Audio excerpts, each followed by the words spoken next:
నా మట్టుకు నేను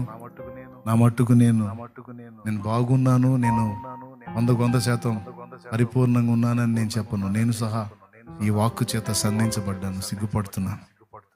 నేను సహా దేవుని జీవాన్ని పొందుకోవటానికి ఆశ కలిగి ఉన్నాను.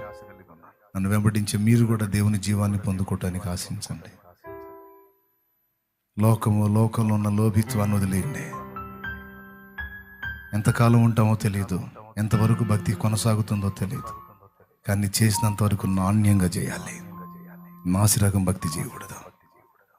నువ్వు అనుభవించిన, లోకానికి చూపించిన దేవుని శక్తి ఒరిజినల్గా చూపించాలి. నువ్వు అనుభవించిన, లోకానికి చూపించిన దేవుని శక్తి ఒరిజినల్గా చూపించాలి. నాసిరకం భక్తి చూపించకూడదు. అలాంటి ప్రభావంతో మనం నింపబడినట్లు దేవుని పాదాలను ఆశ్రయించాలి. దేవుని ఆత్మచేత రేపబడాలి.